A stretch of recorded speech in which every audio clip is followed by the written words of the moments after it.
Bom, gente, o leão chegou, mas a Receita Federal diz que ele está mais manso esse ano. A partir de segunda-feira, dia 23, começa o prazo para entrega das declarações de imposto de renda, né, que vai até dia 29 de maio. Para detalhar todas essas mudanças que vêm agora, que os contribuintes precisam ficar atentos, vou falar agora com a Mary Elbe Gomes Queiroz.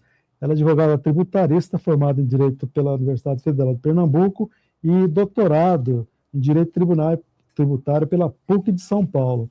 Boa noite, doutora Mary. Seja bem-vinda. Boa noite, é um prazer estar aqui com vocês. Boa noite a todos os telespectadores. Boa noite, doutora Boa Mary. noite. Boa noite. Boa noite. Muito bem. Doutora Mary, que, quem quiser ser um dos primeiros a declarar, já na segunda-feira, declarar imposto de renda na segunda-feira, precisa ter acesso ao site da Receita para conferir essas novidades. Um contribuinte, por exemplo, que não tem muita intimidade com o processo, ele consegue fazer a operação sozinho de preenchimento ou tem que pedir ajuda do contador? Veja, é simples entrar no site da Receita Federal e conseguir preencher a declaração. Inclusive, a grande novidade da Receita, que já vem há algum tempo, é a declaração pré-preenchida. Ou seja, já vem com muita coisa, fontes pagadoras, rendimentos, saldo em banco, já vem preenchida na declaração, que facilita muito a vida da pessoa. Mas quem tiver dificuldade pode sim procurar um contador para que ele auxilie nessas informações para evitar exatamente glosas posteriores, né? Uma coisa que eu recomendo é a pessoa juntar todos os seus documentos de pagamentos, despesas, extratos bancários, para que ela possa informar, porque uma das maiores fontes de divergência e para cair na famosa malha fina é exatamente quando você informa um valor que a fonte pagadora informou outro. Daí a vantagem dessa declaração pré-preenchida, porque quando a pessoa jurídica, que é seu pagador, ela fez a DIF, que é a declaração de imposto retido na fonte, que as empresas são obrigadas a entregarem à Receita Federal até fevereiro, quando ela fez isso, esse dado já vai estar na sua declaração, e aí você confere para ver se é exatamente o que você recebeu, e aí já está preenchido com o CNPJ, já facilitou a vida. Agora, doutora, quais são as principais mudanças deste ano em relação ao ano passado? O que muda aí que o contribuinte precisa ficar atento? Muda o valor da obrigatoriedade de apresentar a declaração que foi corrigido, né? Então, hoje está obrigado a apresentar a declaração quem teve rendimento durante o ano de 2025 acima de R$ 35.584. Então, essa pessoa vai ter que apresentar declaração obrigatoriamente, mesmo que não tenha imposto a pagar. Provavelmente, a pessoa com esse rendimento vai ter restituição. O que eu digo sempre é que é importante apresentar o quanto antes, porque o primeiro lote de restituição vai ser dia 29 de maio. Então, quem apresentar primeiro vai receber a restituição primeiro, e quem deixar para os últimos dias vai demorar muito, pode a gente chegar até mês de dezembro para receber, né? Também está obrigado a fazer declaração quem teve rendimento tributado exclusivamente na fonte, ou seja, de aplicações financeiras, que já chega tributado. Mesmo que você não vá apurar na declaração, você tem obrigado a declarar se esse rendimento for acima de R$ 200 mil. Quem teve ganho de capital, ou seja, vendeu um imóvel em qualquer valor, também vai ter que apresentar. Se teve aplicação de ações, bolsa de valores, acima de R$ 40 mil, é obrigada a apresentar a declaração, né? E quem não teve rendimento, mas tem um patrimônio acima de R$ 800 mil de bens móveis, imóveis, carro, etc., também é obrigado a apresentar a declaração. A grande novidade é o famoso cashback, ou seja, pessoas que não são obrigadas a fazer declaração, mas que em algum momento tiveram algum valor, mesmo pequeno, retido na fonte. Se ela não faz declaração, não vai receber esse valor. Mas se esse ano, mesmo que ela não faça, eu aconselho sempre a fazer, para ter o direito de restituição, então ela vai receber automaticamente. Nessa situação, tem mais de 4 milhões de contribuintes, né? Então é importante que essas pessoas, mesmo que não estejam obrigadas, apresentem a declaração para receber esse dinheiro de volta.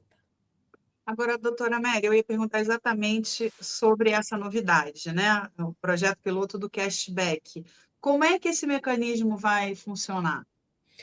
Veja, quando você faz a declaração, você informa seu CNPJ.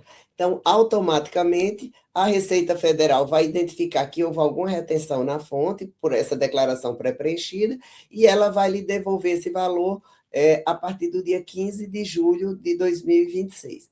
Então, é importante estar atento, porque às vezes a pessoa teve algum pagamento, sei lá, de 20 mil, teve alguma coisa retida, e está dizendo, não sou obrigado a declarar, mas ele não é obrigado a declarar, mas se quiser receber de volta esse valor, ele vai ter que fazer a declaração e receber, digamos assim, um valor que ele nem estava esperando. Agora, segundo a Receita, como a senhora falou, são 4 milhões de contribuintes, né, que terão direito ao cashback. Quem são essas pessoas? Veja, às vezes você é um assalariado que no ano recebeu menos de 35 mil, mas em algum mês você ultrapassou o limite da tabela de isenção e teve retenção. Então, você acha que não está obrigado a declarar, mas se houve alguma retenção, você, para receber, vai que fazer a declaração e aí a Receita Federal checa essas suas informações com as informações das fontes pagadoras, detecta que houve essa retenção na fonte e você vai receber de volta um valor mesmo sem estar obrigado a declarar, eu friso isso. Então, é importante que as pessoas fiquem alertas no sentido de, mesmo que não tenha obrigado, se teve alguma retenção, de fazer a declaração. Perfeito, Bom, para quem está chegando agora, nós estamos entrevistando aqui a Mary Elbe Gomes Queiroz, é uma advogada tributarista, né? Ela tem escritórios no Recife e em São Paulo, né? Isso, e sou presidente do Centro Nacional de Prevenção e Resolução de Litígios Tributários, para tentar fazer acordos e transações com devedores com a Procuradoria da Fazenda e a Receita Federal, que é uma forma da pessoa também regularizar a vida. Muito bem.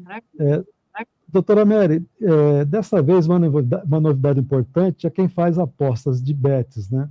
Nos jogos eletrônicos, né? Essa pessoa tem que declarar o que ganha? Todo mundo tem que declarar o que ganha? Veja, existem duas informações na declaração. Quando a pessoa tem bens, por exemplo, criptoativos, ela é obrigada a preencher a declaração de bens, informar isso. Agora, quem teve ganho em bets também é obrigada a fazer essa informação desses valores que ganhou. Agora, só vai estar obrigada se for acima de 35 mil. Só que lembrando, essas bets, quando tem o pagamento, elas têm retenção na fonte. Como tem retenção na fonte, se ele for abaixo de 35 mil, ele não precisa declarar, mas para ter de volta o dinheiro, ele vai precisar fazer a declaração. Então, volto a ratificar essa importância. Uma coisa interessante é a opção que a pessoa faz na declaração, ou preencher a declaração completa, com todos os detalhes, que é bem mais complexa, né? Ou ela preenche menos e vai fazer a declaração com dedução de 20%, limitada a 16 mil reais. Então, é uma outra possibilidade da pessoa ter mais facilidade. Só que se ela utilizar essa forma, ela não vai ter, por exemplo, direito a fazer dedução anual de dependentes, que é R$ 2.275,08 centavos por dependente, despesa com instrução dela e dos dependentes, que ela tem direito a R$ 3.561,50 centavos para ela e para cada dependente esse valor, e para isso ela teria que preencher a declaração completa. Eu digo sempre que é uma questão de fazer cálculos, para ver se é melhor fazer o modelo completo ou o modelo simplificado, porque às vezes a pessoa deixa de ter dedução, mas pelo modelo simplificado, com dedução de 20%, ela tem mais restituição do que se fizesse o modelo completo utilizando a dedução. Uma coisa também que eu chamo a atenção é de casais, né? Então, os cônjuges, né, seja dois maridos, duas mulheres, marido e mulher, seja como for, se houver uma união, né, eles têm direito a declarar em conjunto. Se os dois têm rendimentos, é importante fazer o cálculo. Por quê? Porque cada um declarando separado é uma coisa, às vezes até um fica isento, e os dois declarando juntos vai ter direito a dependente a deduzir o outro cônjuge, mas tem que ver se esse rendimento somado não dá muito mais da alíquota que eles poderiam deduzir. Duas, certo. duas preocupações aqui. Quando, falando em bets, você acha que tem de alguma forma, alguma coisa da Receita está monitorando as pessoas que fazem jogos em bets? Veja, especificamente com relação para monitorar quem faz jogo, não tem, mas acontece que se a pessoa teve qualquer ganho em bets, é preciso declarar se eles forem no ano acima de R$ 35.000. Então, por quê? Se as bets informam quem ganha, essa pessoa pode aparecer, mesmo que ela não declare, digamos que ela teve um valor de ganho acima de 35 mil. Então, é importante estar atento para isso. Uma coisa que as pessoas estão muito ansiosas com relação à isenção dos R$ 5.000, né?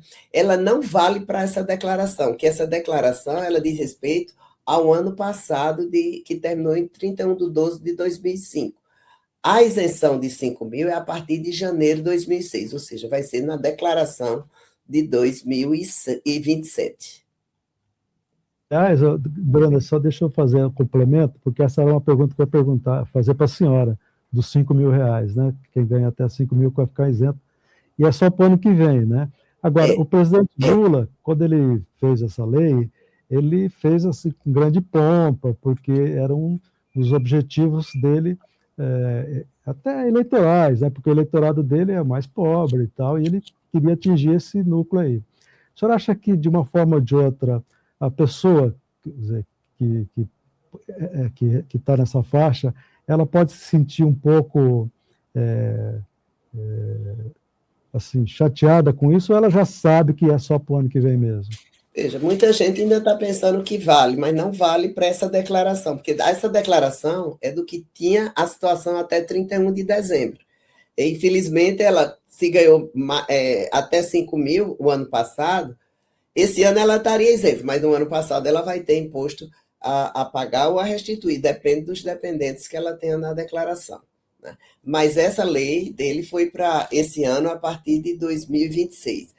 Com relação a ela, eu quero lembrar o seguinte, que até 5 mil é isento, mas para 2027, declaração 2027, e no ano 2026 ela não vai ter retenção mensal, tá?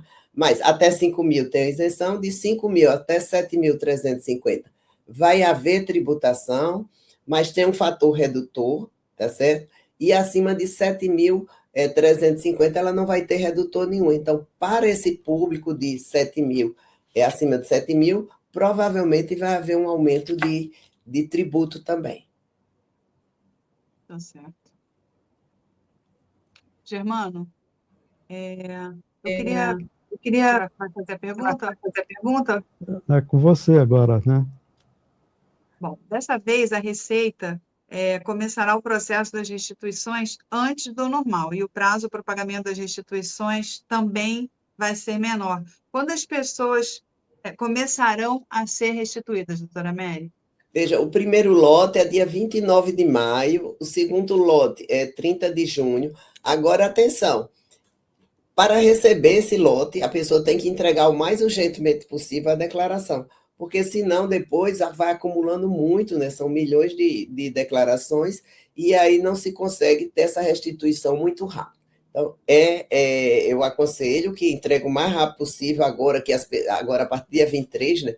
Que as pessoas estão começando a preencher, então você já pode, esse final de semana, pegar seus documentos, juntar, separar, fontes pagadoras, recibos médicos, recibo de escola, tudo isso já ir juntando para na próxima semana preencher, porque aí com certeza tem toda a chance de receber no primeiro lote. Se esperar demais, aí já junta muitas declarações, aí vai demorar, pode chegar até dezembro. Quando é mesmo que vai ser feito o primeiro lote de restituições e 29 de maio, quem vai receber 29 de primeiro? maio, depois 30 de junho e assim todos os meses, né? Então, houve uma antecipação do prazo da restituição já para o último dia da data de entrega da declaração, mas só vai ser abrangido quem tiver apresentado logo antecipadamente, né? A partir do dia 23. E a Adriana perguntou que quem vai receber agora, né? O primeiro lote, quem que recebe? Parece que tem uma escala, né?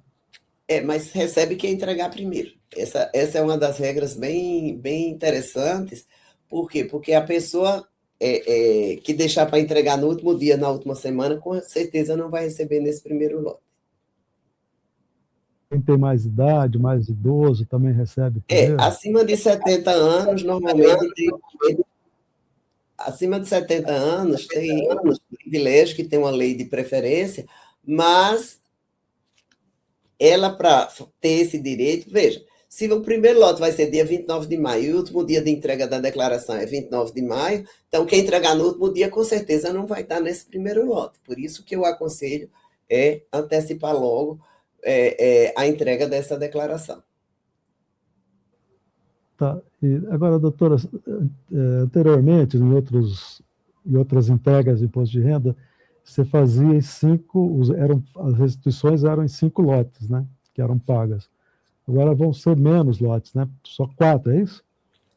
Esperamos que seja só realmente 4 lotes, mas veja, é um valor alto de restituição que eu não sei se as pessoas vai se conseguir processar essas declarações e ter esses recursos de imediato para fazer essa restituição, né?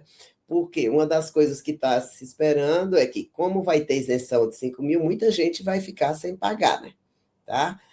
Então, vai precisar ter recurso de fora. E os lucros, a tributação sobre lucro distribuído sobre dividendos, ela começa esse ano também. Só que esse ano as pessoas vão demorar a ter resultados positivos, a ter lucro para distribuir, porque já distribuíram todo o acumulado no ano passado até 31 de dezembro. Então, vamos aguardar esse movimento de fluxo de caixa do governo para ver se realmente vai se conseguir fazer essas restituições nesses 4 lotes apenas e cumprindo esses prazos. Né? Mas, com certeza, 29 de maio e 30 de junho já está assegurado. Agora, doutora, e quem não entregar a declaração, o que acontece com ela?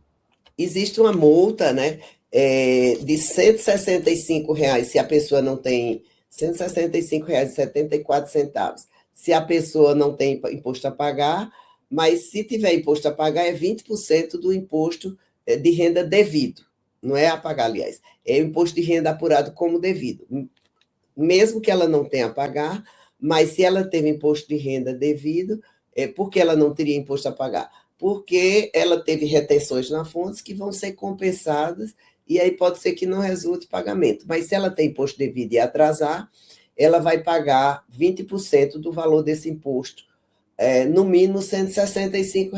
Ou seja, se 20% do imposto devido der R$ 90, R$ 100, ela vai pagar 165.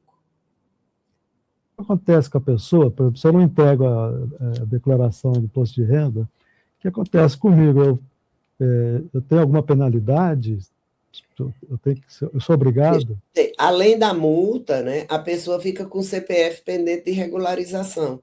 Então, por exemplo, normalmente as fontes pagadoras, bancos, pedem que você entregue uma cópia da declaração. Se você não entregou, você pode ter restrições bancárias na sua conta, a pessoa jurídica, fonte pagadora, se for órgão público, ele vai exigir que essa entrega.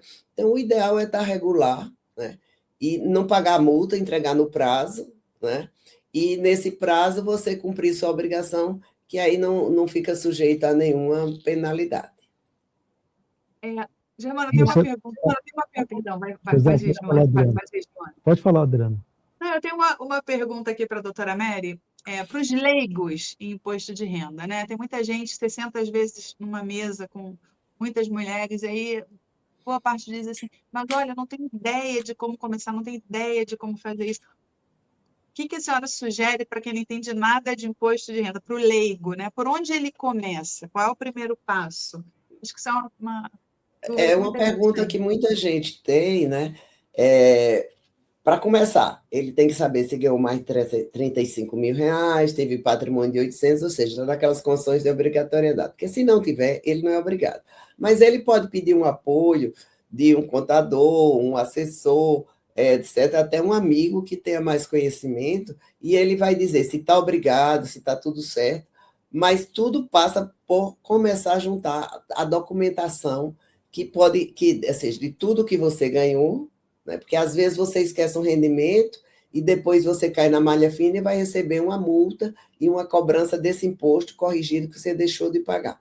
Então, é importante que você pegue todos os documentos, recibos médicos, etc. Embora, se a fonte pagadora apresentou a DIF, ela já vai estar na declaração pré-preenchida. Agora, se a sua fonte pagadora não cumprir a obrigação de entregar a DIF, então você tem que saber a fonte que você recebeu e você informar. Mas se você é totalmente leigo, então o ideal é buscar apoio de alguém, algum amigo, algum parente, ou até mesmo de um contador que possa lhe orientar sobre o que fazer, como fazer, até mesmo preencher sua declaração de imposto de renda para você estar regularizado. Lembrando que às vezes você não está obrigado, mas teve imposto de renda na fonte, então você pode ter até um valor a receber que nem você sabia. Tá certo. Agora, Obrigada. agora, doutora, e quem tem bens no exterior, por exemplo, é obrigado a declarar? Porque tem muita gente que tem bens lá no exterior, paga impostos lá, e ele é obrigado a pagar lá e pagar aqui também. Como é que funciona isso? Veja, o que é que acontece? Se você receber o rendimento fora do Brasil, e está fora do Brasil acima de 6 meses, você já passa a condição de residente no exterior. Então, teria que declarar lá, não precisaria declarar aqui, mas para isso você precisaria da saída definitiva do país, ou seja, apresentar uma declaração dizendo, não estou mais aqui. Se você não está mais de 180 dias ou quer permanecer com a cidadania fiscal no Brasil, você recebe o rendimento lá que é tributado e recebe o rendimento aqui. Se esse país tiver algum acordo com o Brasil para evitar bitributação, esse imposto você pagou lá, apura o imposto aqui e vai compensar esse imposto que pagou no exterior se tiver uma convenção para evitar a bitributação entre o Brasil e o outro país. Aí você compensaria o imposto lá e aqui só pagaria a diferença. Tem muita gente porque a gente sempre fala, porque o Brasil paga muito imposto, né? Mas tem outros países que pagam menos impostos que aqui no Brasil, né? Às vezes compensa mais declarar lá fora do que declarar aqui, ainda estamos pagando muito imposto mesmo aqui? Veja, na pessoa física, por incrível que pareça, o Brasil tem uma alíquota menor do que a maioria dos países. Você tem país, por exemplo, na Escandinávia, que paga 65% de imposto, enquanto a nossa maior alíquota aqui é 27%, né? Se for lucros e dividendos, mais 10%.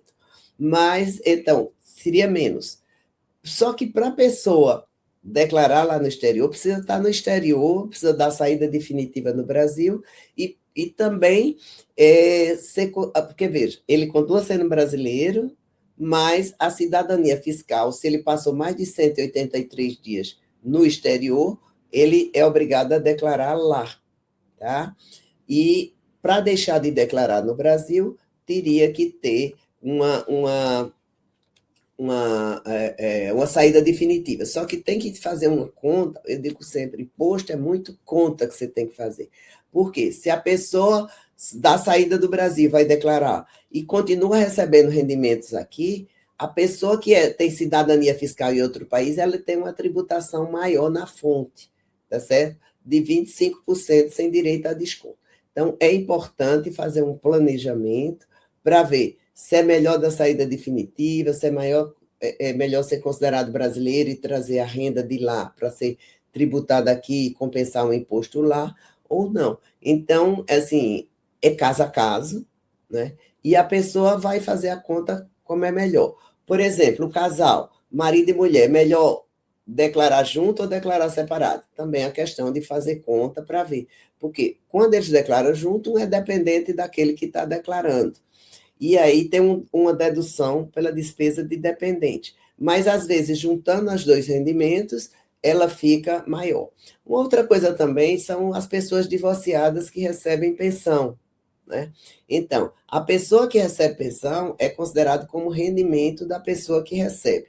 Quem paga deduz como despesa e quem recebe é considerado rendimento e ela vai ter que declarar e pagar imposto sobre isso, se não tiver nenhum acordo lá na separação, no divórcio, de que ele deve pagar também o imposto.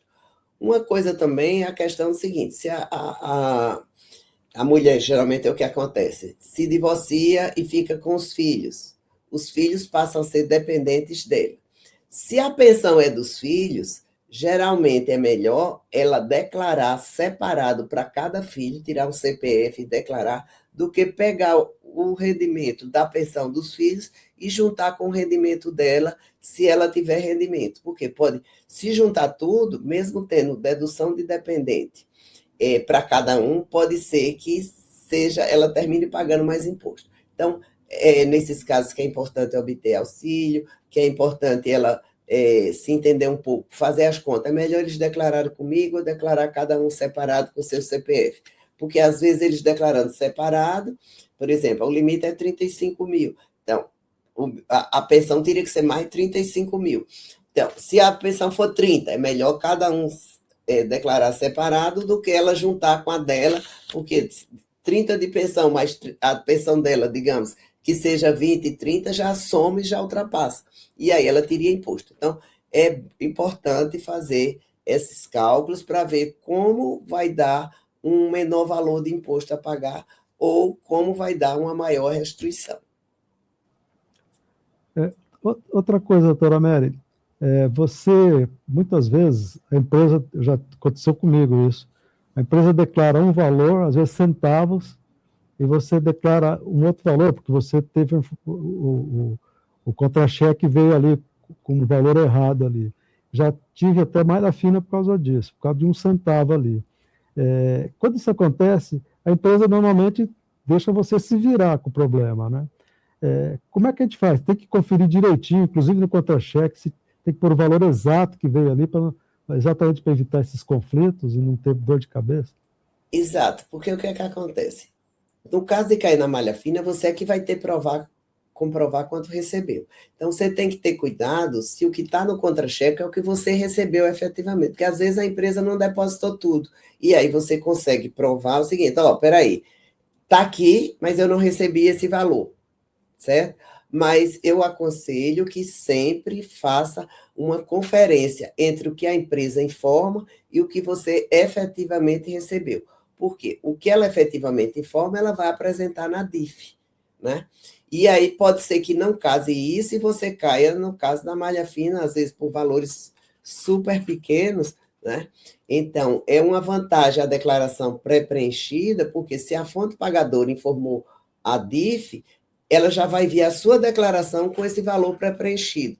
Agora, é importante conferir, porque às vezes a empresa erra no preenchimento da DIF e coloca um valor que não foi pago. Então, eu aconselho, nesses casos, que ela procure a fonte pagadora para que ela consiga retificar essa informação da DIF para evitar uma posterior malha fina que você receba. Mas como é que você vai estar garantido? Se você efetivamente informar o que foi depositado na sua conta. Porque é muito fácil você olhar pelo extrato e depois ir lá.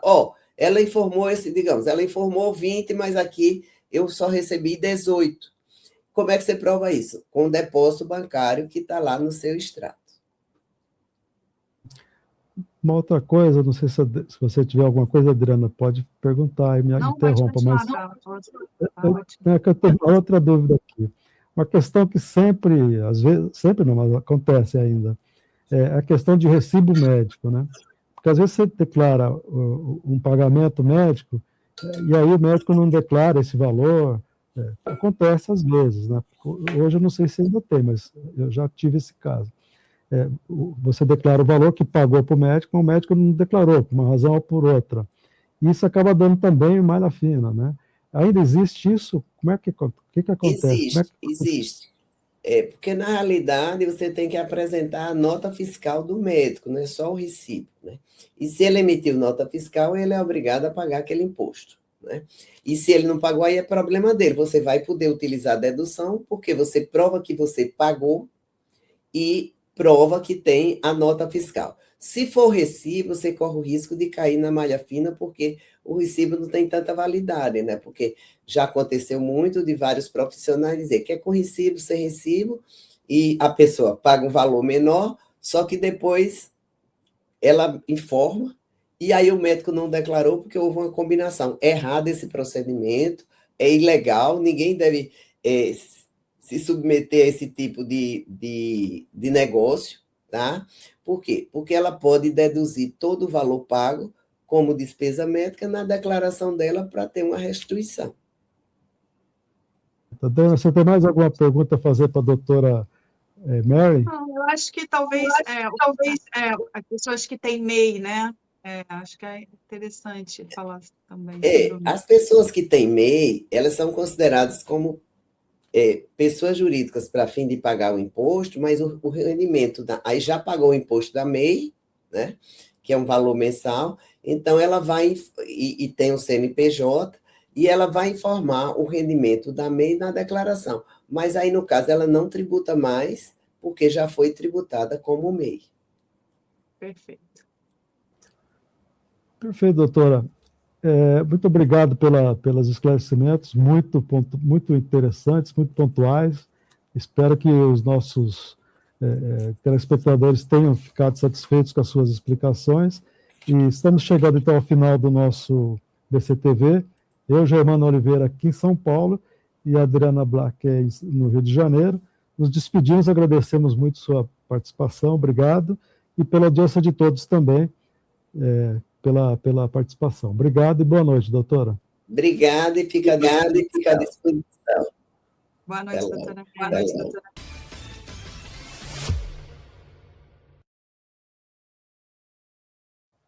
A entrevista de hoje é com Rafael Cervoni, que é o presidente do Centro das Indústrias do Estado de São Paulo, o CIESP. O empresário dirige um grupo de 8.000 empresas paulistas filiadas à entidade, entre elas as maiores do país. Hoje, ele trabalha para minimizar os efeitos da guerra no Oriente Médio, no dia a dia das indústrias, e vai nos falar também sobre os desafios tecnológicos que as empresas enfrentam. Boa noite, Rafael Cervoni, seja bem-vindo. Boa noite, Germano, boa noite, Adriana, e todos os amigos do Brasil Confidencial. É um prazer estar com vocês aqui. Boa noite, Rafael. Bom, Rafael, um dos grandes problemas para as indústrias hoje é a crise dos combustíveis, né? Entre os Estados Unidos e Israel, essa guerra aí teve provocado aí uma grande falta de combustível e aumento de preços, né? A gente viu agora a entrevista do diretor de fiscalização do PROCON, um litro do diesel já estaria R$ 9,00 e a gasolina R$ 9,90, segundo o PROCON de São Paulo, né? Que é um órgão abalizado para isso, né? Isso pode prejudicar o transporte de cargas e a produtividade das empresas paulistas, por exemplo? Bom, Germano, pode sim, é sempre um problema atrás do outro, e não sei, você me anunciou como agora nós estamos resolvendo o problema da guerra do Irã. Esse é um dos milhares de problemas que nós temos, né? O problema do Brasil é que a gente não tem bala de prata. É guerra, é tarifaço, é falta de competitividade, é falta de mão de obra, é tudo ao mesmo tempo, né?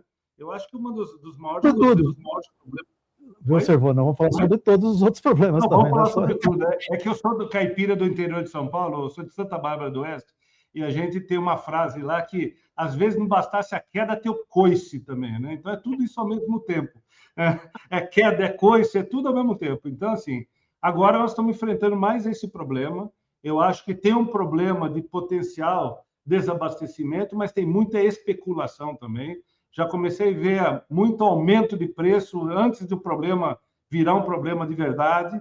Nós estávamos também, 15 dias atrás, com um problema relacionado à guerra da Irã, que teve um grande feriado na China, e os navios, as frotas de navios, já começaram a escolher rotas mais rentáveis, cancelar outras, aumentar muito a lucratividade desse tipo de transporte. Então, tudo isso está um pouco relacionado. Muita gente que teve uma perda de lucratividade nos últimos meses e agora está tentando recuperar ao mesmo tempo. Eu vi que o presidente Lula, por exemplo, retirou alguns impostos para minimizar o impacto, está incentivando os governadores a também, por um período curto, retirar um pouco o ICMS para minimizar os impactos.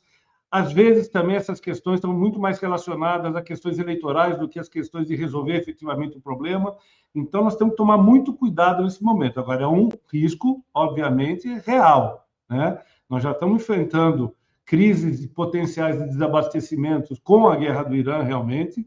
Lá, nós temos uma concentração dos nossos materiais relacionados à agricultura, os fertilizantes, por exemplo, a nossa exportação de milho. Então, assim, é preocupante. O problema de guerra, e hoje houve uma denúncia, também essa semana houve uma denúncia do número 1 de contra-terrorismo, que essa guerra teria sido estimulada não pelo risco real do Irã, mas porque Israel teria pressionado muito o presidente Trump. Eu acho que ele deve estar muito preocupado, porque guerra você sabe como começa, mas não sabe como termina. E eu acho que ele está preocupadíssimo com a extensão dessa guerra, com certeza. Aliás, quando você falou, Rafael, da China, foi aquele feriado do dia lá do... Acho que é o cavalo? Cavalo ou cão? E aí é um feriado longo. A China tem poucos feriados, mas esse é mais alongado, né? E eles aproveitaram esse momento, com certeza. E o Brasil depende de 30% das suas exportações para a China, né? Temos uma concentração muito grande. E eu acho que isso agora... Nós estamos em um momento de quaresma, né, Germano? De a gente repensar um pouco a vida. E eu acho que a gente é um momento, diante de tantas encrencas que o Brasil e o mundo vivem, a gente tem que repensar um pouco. É muito bom você ter um grande cliente, uma grande concentração, mas estrategicamente não é tão bom. Então, aqui, nós temos uma América Latina que é forte, que junta, tem um PIB do tamanho dos Estados Unidos. Nós recebemos aqui no Ciesp, na Fiesp, eu também sou o primeiro vice-presidente da Fiesp, o ano passado nós recebemos 190 chefes de Estado. Esse ano nós já recebemos 15. Só essa semana vieram 2. Antes de ontem estava aqui com o presidente da Bolívia, semana passada com toda a delegação do Peru, Chile, Colômbia, semana que vem o Paraguai, e nós estamos debatendo muito isso, viu, Adriano e Germano? Qual o novo papel estratégico da América Latina? Nós podemos, sim, ganhar market share, que quem ganha hoje é o chinês, né? E recuperarmos um pouco o nosso market share com redução de dependência. Isso é algo que nós temos que pensar com carinho. Eu tenho visto grandes associados do CIES, por exemplo, tem um específico, não posso dizer o nome, mas que tem um enorme concorrente, ele é gigante, e ele fez um alinhamento estratégico no Chile. Ele usa a ociosidade produtiva daqui e o outro de lá, e juntos eles ganham escala e ganham competitividade na América Latina. Eu acho que trabalhar as cadeias produtivas na América Latina é fundamental. E vamos dizer o seguinte, né, Adriano e Germano? Se o chinês quiser e vai querer continuar vendendo para nós, com os novos modelos produtivos, ele vai precisar produzir muito mais próximo do consumidor final. O que significa? Se ele quiser vender para nós, ele vai ter que produzir aqui. Eu sou do setor têxtil. A Adriana é uma consumidora, acho que mais que você, Germano, do setor têxtil. Mas até pouco tempo atrás, eu tenho certeza que ela comprava principalmente 2 vezes por ano, primavera, verão, outono e inverno. Hoje, se você não mudar a vitrine 3 vezes por dia, você não atrai e mantém o cliente na sua loja. E a Adriana muitas vezes deve entrar numa loja, ter a experiência do produto, sai da loja e compra online. Mudou. Então, hoje se fala entre você vender ou comprar no seu celular e entregar na sua residência, já estão falando em 90 minutos. Isso muda a logística brutalmente. Na Ásia, essa logística deve ser feita com sistemas subterrâneos pneumáticos. Na Europa, que se você for um buraco, achar alguma coisa arqueológica, eles vão fazer por drones. E aqui nós vamos ter que encontrar nosso modelo. Provavelmente seja de drone. Nós estamos estudando isso hoje no Senai, né? Que é a economia de baixa altitude, é chamada, até 1.000 metros, né? Para os drones rodarem. Então, assim, a economia muda, os modelos de negócio mudam, e nós vamos ter que trabalhar isso. Eu acho que tudo isso, a logística do nearshoring, reduz muito esses riscos que nós estamos falando. Aliás, quanto tempo demora um navio da China para vir para cá? Quanto de emissões de carbono emite da China até aqui? Então, algo que o novo consumidor vai levar em consideração. Antes de eu passar a bola para a Adriana, eu tinha só uma pergunta para esclarecer umas coisas que você falou, porque o Lula, ele reduziu um pouco os impostos, né, do PIS, COFINS, e está pedindo para os governadores reduzirem também ICMS, quer dizer, com isso dá uma segurada nos preços. Agora, ele tem falado mais, diz que é um cartel, que quer prejudicar o governo dele, já fala em eleição e tal. Agora, apesar de ter tudo isso também, não tem também o fato real de o barril estar subindo mesmo muito, né, porque já passou quase $120 o barril, antes era 60, 70, né? Também não tem a crise real, quer dizer, tem Claro, tem. Sem dúvida que tem, isso impacta, por exemplo, no meu setor, eu sou do setor têxtil, né, como eu já disse. O poliéster, que é a fibra mais usada no mundo, 70% do que o mundo usa, diferente do Brasil, que tem um algodão forte, e aqui é 50-50 quase, o mundo é 75% de poliéster. E influencia diretamente o preço da nossa matéria-prima, né? Então, claro, as resinas e tudo mais têm um impacto direto, né? Então, nós temos que tomar cuidado, as empresas têm que ter um colchão um pouco maior de matérias-primas para minimizar esse impacto e poder passar por essa fase, né? Mas nós estamos aqui no Ciesp e na Fiesp monitorando, como fizemos também na época do Covid, onde se quebrou um pouco as cadeias de fornecimento. Nós estamos com monitoramento diário desse tipo de todos os tipos de principais matéria-prima. Agora, Rafael, além do aumento dos custos do petróleo, as indústrias também estão sendo prejudicadas pela taxa elevada aí de juros. Ontem o Banco Central reduziu a taxa Selic em 0,25%, mas os juros ainda estão altos, com as taxas fixadas em 14,75%. Hoje o Lula disse que ficou triste porque o juros só baixou 0,25%. Os juros ideais para investimentos na indústria deveriam ficar abaixo de 2 dígitos, como era lá atrás? Sem dúvida nenhuma. E, Adriana, nós temos um problema gravíssimo para o governo também. Eu acho que nós estamos vivendo um modelo de juros altos que ninguém consegue explicar. Nós mesmos, aqui nas nossas entidades, nos últimos 2 anos, nós criamos uma força-tarefa com o Banco Central, com a Febraban, com as universidades, para estudar quais seriam, porque é uma coisa inexplicável, os fatos estruturantes que justificassem uma taxa de juros tão alta. Não há. Ninguém me explicou, ninguém conseguiu dar uma mínima explicação para isso. E nós estamos vivendo um mundo em que viramos rentistas. Você compensa muito mais hoje você aplicar no mercado financeiro do que produzir. Isso é um absurdo. Hoje, a indústria de transformação, que é a grande transformadora da sociedade, ela representa 12% do PIB e tem quase 40% de carga tributária nas suas costas. É muito difícil isso.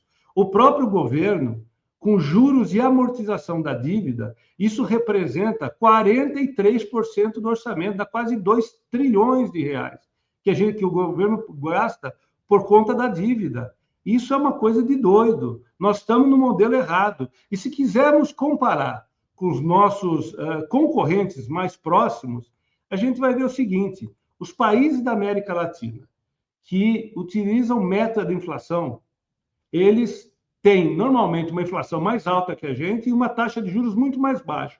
E qual o resultado desses caras? Se vocês pegarem, vamos deixar o curtíssimo prazo, vamos para o médio prazo. Nos últimos 10 anos, a gente vem patinando na economia, enquanto isso o Paraguai cresceu 37%, a Colômbia cresceu 35%, o Peru cresceu 31,5%, o Chile cresceu 24%, o Uruguai cresceu 15% e nós crescemos 2,2%. Só perdemos da Argentina nos últimos 10 anos, que cresceu 1,8%. Será que está todo mundo errado e só nós certo?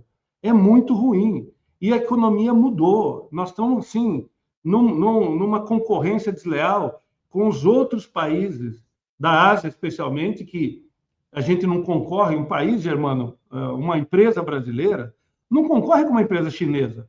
A empresa brasileira concorre com o governo chinês, que subsidia, que reduz os preços, que garante previsibilidade e segurança jurídica, e nós não conseguimos fazer isso.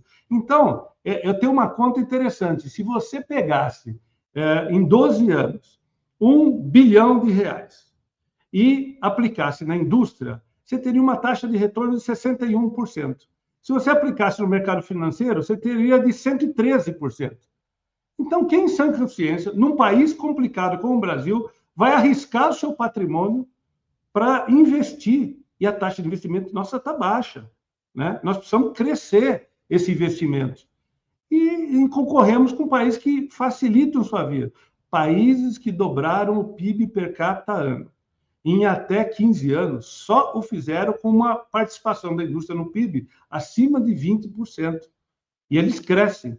E nós precisamos fazer isso. Nós precisamos de previsibilidade e segurança no jurídica. Enquanto isso, o Brasil, até o passado, é incerto, porque um juiz dá uma canetada e te joga, remete 5 anos para trás. Certo. Agora, apesar do nosso PIB ter crescido 2,3% no ano passado, esse ano o número deve ficar em 1,8%, né? Isso. As indústrias, porém, estão crescendo muito abaixo disso já há algum tempo. Por que as indústrias não crescem mais? Porque elas estão sendo absolutamente esgotadas por um sistema como o nosso, que tudo é tudo difícil. Enquanto nós devíamos estar discutindo uma política industrial, graças a Deus, nós tivemos recentemente uma política industrial, mas quanto isso está transformando a sociedade, sabe o que acontece, Adriano? O Brasil, a gente vive eternamente o país dos puxadinhos. A gente empurra as soluções com a barriga, enquanto isso a gente cria milhares de outros problemas, enquanto os nossos concorrentes resolvem o problema. A gente pode reclamar o que quiser da Ásia, especialmente da China, do sistema de governo, seja o que for, mas eles sabem fazer política de longo prazo. É a escola de mandarim. Eles estão no 17º plano quinquenal, e eles têm um governo, um regime que ajuda e facilita a implementação. É isso que nós temos que fazer. É isso que nós temos que fazer, em vez de ficar batendo cabeça. A gente está entrando numa reforma tributária que vai ter 10 anos de transição, que vai enlouquecer todo mundo com 2 sistemas ao mesmo tempo, mas é uma reforma que foi necessária, assim como foi a trabalhista, que agora estão querendo destruir a reforma trabalhista, né? Mas a gente precisa dessa previsibilidade. Ninguém investe sem uma noção de médio e longo prazo. E olha que o Brasil, os 189 chefes de Estado que eu recebi aqui ano passado, ainda nos falam assim, olha, o Brasil ainda é o país do futuro, mas os jovens que estão nos ouvindo hoje, os meus filhos de 20 e 22 anos, não têm paciência que nós 3 temos aqui, se é que temos, de ficar esperando eternamente. Eu tenho 58 anos, nasci ouvindo que o Brasil é o país do futuro.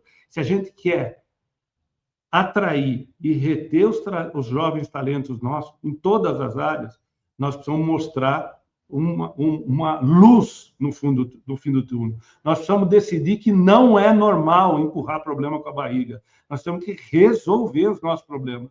E esse ano que é ano de eleição, é bom a gente pensar nisso. Quem que é o candidato que vem trazendo um plano efetivo de futuro? Né? Pensar um pensamento, um chefe de Estado, não um plano de governo, algo que remeta ao futuro. E eu acho que a sociedade civil tem uma responsabilidade enorme de empurrar essa questão agora para a discussão e a gente efetivamente ter alguma mudança real e imediata. Bom, para quem está chegando agora, nós estamos entrevistando o Rafael Cervoni, que é o presidente do Centro das Indústrias do Estado de São Paulo, que é o CIESP. Bom, Rafael, um dos gargalos das empresas, das indústrias principalmente, é o fato desse parque industrial estar bem sucateado, né? Que é o que se fala, que falta investimentos para que sejam reativados, né? Esse esforço que o governo chegou a fazer recentemente, via BNDES, né, de conceder empréstimo para as indústrias, não foram suficientes para recompor a capacidade competitiva da indústria paulista ou brasileira? Eu acho que foi importante. Como disse, é importante a gente ter uma política industrial. Acho que ela está bem desenhada. Eu acho que a gente pode evoluir mais rápido. Quem é um bom exemplo no Brasil é o agro. O agro, se você comparar a grana que tem para o agro e para a indústria, está anos-luz, nós estamos 4, 5 vezes abaixo, mas temos já um início. Acho que foi um início de plano que é importante. As diretrizes, os pilares são muito bons. A gente está vendo economia verde, nós estamos vendo a indústria da defesa, que mais do que nunca é importante, e nós precisamos empurrar a indústria. Você vê que países que se desindustrializaram, e o Brasil está se desindustrializando, como o próprio Estados Unidos, ele tem uma política agressiva. Acordou. Olha, precisamos ter uma política industrial muito agressiva. Então, nós temos que estar também no mesmo nível. Nós estamos com um acordo com a União Europeia, é muito bom. Eu acho que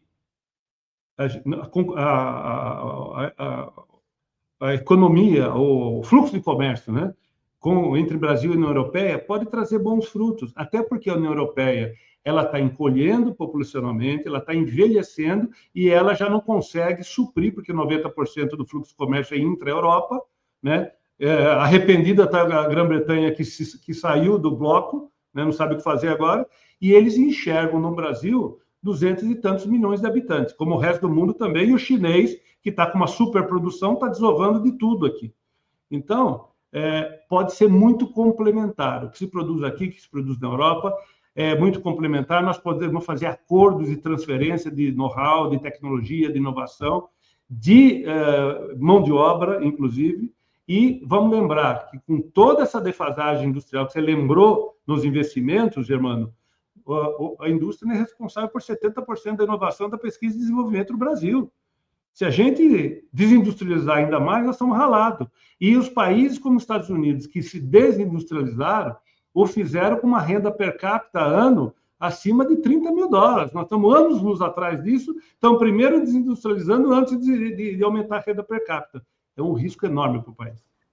Rafael, você tirou, acho que você leu meu pensamento, porque a próxima pergunta que eu ia fazer para você é exatamente do Mercosul e a União Europeia, o acordo que está entrando em vigor, mas que ainda vai levar uns 10 anos para ser concluído tudo isso, né? Já algumas coisas já entram de cara no acordo, mas já é um passo relevante. E 10 anos, irmão, passa bastante rápido, sabe?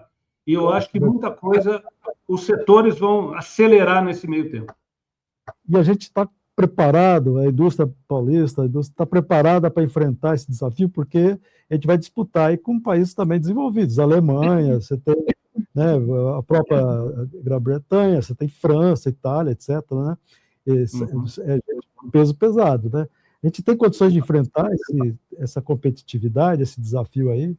Eu acho que tem um desafio enorme nesse sentido, porque um dos maiores problemas que o Brasil enfrenta antes, eu falava antigamente que nós somos muito competitivos na indústria do portão para dentro, do portão para fora era o problema. Não é verdade mais, e a gente não vai resolver nossos problemas se a gente não admitir os nossos problemas também. Então, não há indústria competitiva sem um país competitivo. Nós temos um custo Brasil de 1 trilhão e 700 bilhões de reais pelo Boston Consulting Group. Esse número está sendo, nesse momento, atualizado, mas vai ser maior, não melhorou, só piorou. Nós temos que resolver nossas questões estruturais, melhorar a competitividade, e nós perdemos muita produtividade. Nós temos um problema de produtividade. Nós lançamos, junto com a Fiesp, com o Senai, uma jornada de transformação digital, onde nós estamos atacando nos últimos 5 anos o problema da produtividade. Nós conseguimos ter ganhos, em média, de 40%, não é pouco, o que mostra que o buraco é grande também. E nós temos que resolver, Germano, um grande problema no Brasil. O meu setor é um exemplo, que é a micro e pequena empresa. Nós estrangulamos as empresas. Você pega a confecção no meu setor, 92% está no simples. E nós estamos ainda conseguindo tributar o simples. Estamos tributando o lucro presumido. Quer dizer, a gente estrangula as empresas numa taxa de juros, de novo, absurdamente alta, que impede os investimentos. Você sabe, Germano, que 80%, 76% das empresas brasileiras só investem com capital próprio, porque não conseguem acessar os financiamentos? É o crime da mala. Então, como é que o cara faz? Né? Enquanto isso, o outro governo está dando incentivo para o cara o tempo inteiro. E o chinês agora, que o governo tirou um pouco de subsídio, teve cara que pulou de prédio lá e se suicidou. Então, nós, graças a Deus... eu outro dia recebi um pessoal do Japão aqui. Falei, olha, quando eu estive lá discutindo o tarifaço em setembro em Washington, eu estava com o secretário de Comércio americano e ele se retirou da sala por um tempo para anunciar com o presidente Trump um acordo com o Japão. Como é que está? Ele falou assim, rapaz, os Estados Unidos sempre foi o farol da democracia, da previsibilidade e segurança jurídica. Aqui agora não tem mais nada. E começou a reclamar. Eu falei, qual que é o principal problema seu hoje? Eu vou ter que, depois de tantos anos, reajustar uma tabela de preço. Como é que eu vou reajustar a tabela de preço? E eu pensando assim, se esse ele acha que é o maior problema dele, ele está muito enganado. Falei, welcome to the jungle, welcome to the club. Vem aqui que a gente sabe fazer isso. Você não sabe o que é hiperinflação, você não sabe o que é mudar a tabela de preço 3 vezes por dia. Nós dois, Germana, a Adriana não viveu essa época, mas nós vivemos. Correr atrás do remarcador no supermercado, comprar antes que ele remarcasse. É isso. E isso é um aspecto do Brasil. Sabemos trabalhar na VUCA. e os outros não sabem. Então, quem quer investir aqui também quer fazê-lo com um parceiro brasileiro para entender o nosso país. Agora, eu vivi sim, tá? Eu era criança. Deixa eu interromper a Adriana e o Rafael só um minutinho para dar uma informação que é muito importante, tá?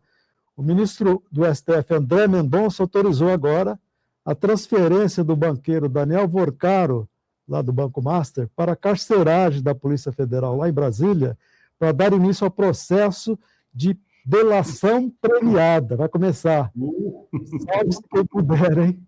Espero que não seja seletiva.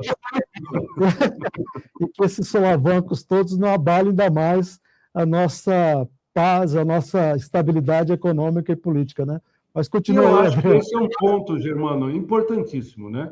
Você vê como está o Brasil. Nós estamos com crise nos 3 poderes. Quando o presidente do Supremo Tribunal Federal tem que tentar se humilhar para convencer os colegas de fazer um código de ética no STF, onde cada um deles, por si só, devia ser o próprio código de ética, e ainda há resistência, alguma coisa está muito errada no Brasil. Então, é isso que eu falo, que nós temos que repensar a nossa vida. Nós normalizamos coisas que são absurdas, né? E não é normal viver um ambiente desse, né? Nós temos que exigir outro tipo de sociedade, né? Enfim, Agora, Rafael, a crise também de ética e de responsabilidade. Oi, desculpa te interromper. Não, eu só queria dizer para vocês o seguinte, ainda fazendo um gancho com o que nós estamos falando, você sabia que na região norte do Brasil, o maior empregador é o crime organizado? Nós estamos vivendo isso. Nós estamos discutindo jornada 6x1, ou escala, né, 6x1, jornada de 44 horas. Enquanto isso, nós estamos vivendo que metade do Brasil é informal. Nós estamos vivendo que o maior empregador da região norte inteira é o crime organizado. E nós estamos achando normal. O crime organizado aqui, inclusive do Vorcaro, legalizava, lavava dinheiro do PCC. Lava, né? Lavou. Isso está escalando de uma forma, nós temos que pôr um freio de arrumação nesse negócio. Senão, que sociedade nós vamos deixar para esses jovens, né? Por isso que eles querem morar fora do Brasil. Está errado. Está errado. Esse país nós temos que consertar urgentemente. E nós temos que fazer isso. Então, nós temos que dar prioridade para o que é mais relevante nesse momento. Rafael, as empresas também estão sendo instigadas a investir na economia circular, né, que reduz desperdícios, reaproveitamento de recursos. Há também a busca por práticas de ESG, né, SG, que é a aplicação em objetivos ambientais, sociais e de governança. Os filiados do CIESP estão acompanhando essas novas tendências? Estão, sim. Esse é um tema ultra relevante.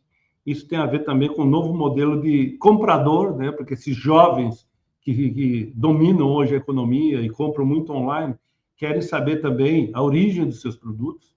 Ainda, Adriana, nós estamos numa cultura que a gente fala muito em ESG, mas na hora que vai comprar, compra um produto chinês que não está nem aí como foi produzido. Nós estamos, inclusive, brigando com o governo para que responsabilize as plataformas pelas coisas que eles vendem. E aí eu me revolto até com as taxas das blusinhas, porque é uma narrativa mentirosa, horrorosa.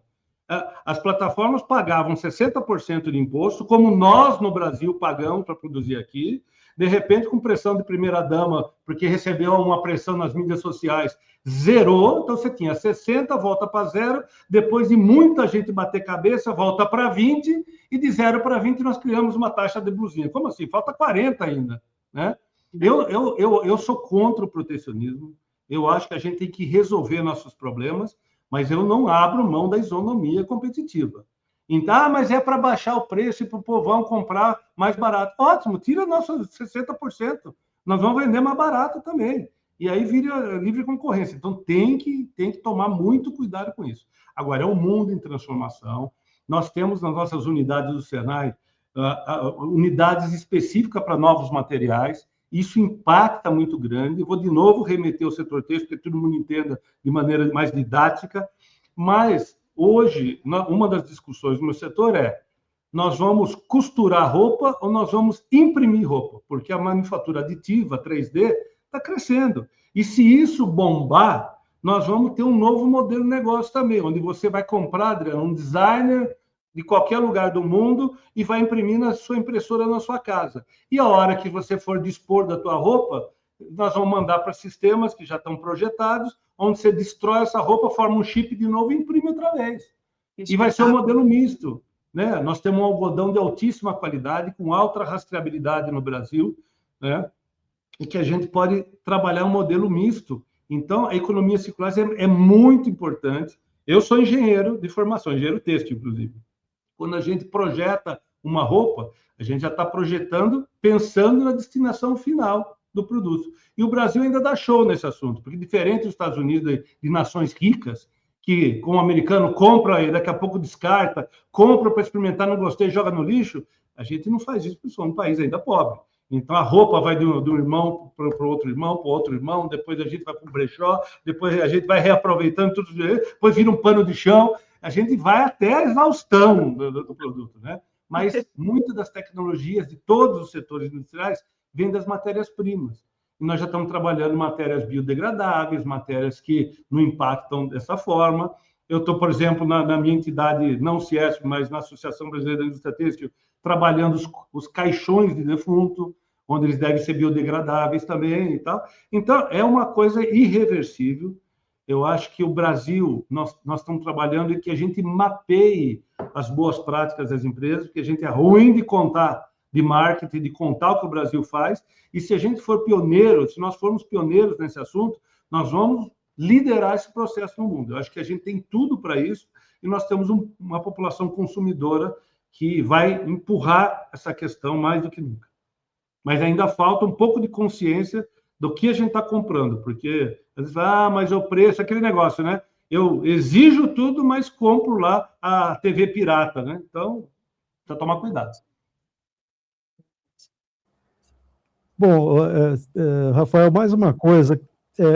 A gente sofreu com as supertaxas do Trump, mais aí no meio do ano passado, e as taxas chegaram a 50% para a indústria, inclusive paulista, né? Em alguns momentos isso foi pesado. Algumas empresas aqui paulistas ou do Ciesp ligadas a você, alguma chegou a quebrar, chegou a ter problemas de continuidade, de produção, Olha, ou arrumou outros mercados para se virar? Olha, tivemos problemas muito sérios, bastante sérios. De novo, o setor têxtil. A gente tinha 35, foi 50, foi para 85. Depois veio mais 10, foi para 95. Então, assim, não é só a taxa que ele colocou, somava-se aquela que a gente já tinha. Então, deu uma bagunçada no coreto. Eu estive em Washington pessoalmente ano passado, conversando e tentando, porque os governos não queriam conversar, nós estávamos tentando reatar essas pontes. Eu acho que o que mais deu resultado, Germano, Adriano, foram as conversas que nós tivemos com as nossas contrapartes industriais, porque eles também estavam muito preocupados. Eu não vou citar nomes aqui, até porque essas empresas estão listadas em bolsa, mas, por exemplo, a grande empresa do interior de São Paulo de máquinas e equipamentos chegou numa reunião dessa com o governo americano e falou assim, olha, você está achando que vai atrapalhar o Brasil, mas só quero que você saiba que 87% do lucro líquido da nossa matriz aqui vem da filial brasileira. Então, nós aqui que vamos nos lascar, não é o Brasil que vai lascar. E é um problema isso, né? Então, aí houve pressão das contrapartes industriais nossas lá nos Estados Unidos, para o próprio governo americano, para reverter no momento que os governos não queriam nem um pouco conversar. Então, nós temos que tomar muito cuidado com isso. Eu acho que está gerando um problema enorme para o presidente Trump, porque isso são ações que, as diversas ações que ele tem tomado, está inflacionando o mercado americano. Essa crise que ele gerou do petróleo agora, não há ferramenta que destrua mais a popularidade de um presidente do que aumento de combustível, especialmente nos Estados Unidos. Então, ele já está com 36% de popularidade e com tudo isso pela frente. Agora, acho que ele está querendo... Eu acho que ele, de repente, vai anunciar o fim da guerra, uma narrativa assim, olha, vencemos, ganhamos, deu tudo certo, objetivos estão todos concluídos, então vamos para outra, porque é coisa incrível. Ou ele vai tentar uma outra, como ele está fazendo com o público. Vai ter eleição no fim do ano agora, lá para o Congresso. Ele pode perder a maioria no Congresso. Pode perder a maioria no Congresso. É muito crítico isso, muito crítico isso. Agora, Rafael, você comentou sobre a transformação digital que é um dos grandes desafios, né, da indústria moderna. A indústria paulista está investindo pesado na adoção de tecnologias digitais para aumentar a produtividade, a competitividade? Tá, sim, como eu disse, nós fizemos uma jornada de transformação digital. Nos últimos 3 anos, nós já pusemos 30 mil empresas participantes dessa jornada. A gente divide em 8 etapas e níveis de maturidade. Ele entra lá no, que eu digo em Santa Bárbara, no pré-mobral, no nível 1 lá, e vai crescendo. O último nível são as empresas já grandes, multinacionais, que já estão digitalizadas, mas a gente está estimulando essas grandes empresas. Embraer é um exemplo. Nós estamos trabalhando com a Embraer, sim, mas a Embraer está trabalhando conosco para capacitar toda a cadeia de fornecimento dela. O varejo nosso está capacitando toda a cadeia de fornecimento, inclusive as confecções, e aí por diante. Como aconteceu com a qualidade lá com a ISO 9000, nós estamos estimulando que isso se faça. Nós já adquirimos no SESI e no SENAI, para trabalhar desde a 4ª série do ensino fundamental, robôs humanoides. Nossas crianças no SESI e também no SENAI vão aprender a programar robôs humanoides para trabalhar com trabalho real na indústria. Se vocês vieram aqui, ou vai ser agora, acho que no dia 29 de março, estou dando spoiler aqui, mas nós vamos ter aqui na frente da Paulista, da nossa sede, aqueles eventos que a gente faz de domingo na Paulista, e a orquestra João Carlos Martins será regida por um robô humanoide. Então, assim, são coisas... Nossa, é muito interessante. Então, assim, robôs de alta performance, até para ajudar a resolver o problema de falta de mão de obra. Então, tarefas mais repetitivas, tarefas mais cansativas. Agora está chegando um robô no Senai que vai trabalhar com mais de 40 quilos. Então, nós estamos investindo nisso. O desafio agora é como escalar, como a inteligência artificial e a robotização, né, pode chegar de maneira real e rápida na micro e pequena empresa. E eu acho que isso pode gerar novos modelos de negócio. Eu vi na China, por exemplo, um pequeno produtor agrícola chegar com uma caixinha de uva, vinha um caminhãozinho autônomo, sem motorista, ele punha a caixa lá na caçamba do caminhãozinho e ele não tinha preocupação nenhuma com comprador, com vendedor, com nada. Ele recebia no Pix e ele conseguia escalar no seu negócio e, melhor, ele conseguia focar nos problemas de produção, não no resto. Se você for na escola do Senai, suíço-brasileiro aqui, você vai ver uma máquina de máquinas e ferramentas fechada num vidro, um monte de empresas usando aquela máquina online e ninguém é dono da máquina, ninguém possui a máquina. É o novo consumidor. Vamos fazer uma reportagem sobre isso, inclusive lá nesse dia 29 de março, com o João Carlos Martins regendo essa orquestra que se mandou. Não, o João Carlos está olhando, o robô vai estar regendo. Que legal, que ele está legal, está em São Paulo. Ele já desenvolveu aquela mão mecânica dele lá, né? Esse homem é muito à frente do seu tempo, né? Eu conheço ele há tanto tempo, ele sempre se reinventa, né? Ele tem uma meta conosco, que era sonho da vida dele, e isso que nós trabalhamos com ele.